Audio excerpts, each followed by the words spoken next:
നമസ്കാരം, കൊട്ടാരക്കര മീഡിയയിലേക്ക് സ്വാഗതം. ED കസ്റ്റഡിയിലിരുന്ന് വീണ്ടും ഉത്തരവിറക്കി ദില്ലി മുഖ്യമന്ത്രി അരവിന്ദ് കെജ്രിവാൾ. സൗജന്യ മരുന്നും പരിശോധനകളും തുടരാൻ കെജ്രിവാൾ നിർദ്ദേശം നൽകിയെന്ന് മന്ത്രി സൗരവ് ഭരദ്വാജ് അറിയിച്ചു.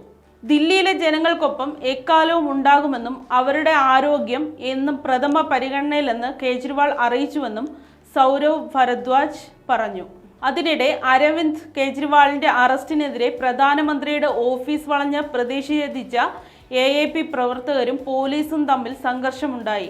വനിതാ പ്രവർത്തകരെ അടക്കമുള്ളവരെ പോലീസ് അറസ്റ്റ് ചെയ്ത് നീക്കി. പ്രധാനമന്ത്രിയുടെ വസതി വളയാനുള്ള നീക്കം ഉപേക്ഷിക്കണമെന്ന് പോലീസ് മുന്നറിയിപ്പ് നൽകി. പ്രതിഷേധം തടയാൻ മുൻകരുതലുമായി പട്ടേൽ ചൗക്ക് മെട്രോ സ്റ്റേഷന് ചുറ്റും പോലീസ് സന്നാഹം കൂട്ടി. പ്രധാനമന്ത്രിയുടെ വസതിക്ക് സമീപമുള്ള ലോക് കല്യാൺ മെട്രോ സ്റ്റേഷനും സെൻട്രൽ സെക്രട്ടേറിയറ്റ് മെട്രോ സ്റ്റേഷനും പ്രവർത്തകർ എത്തുന്നത് തടയാനായി അടച്ചു.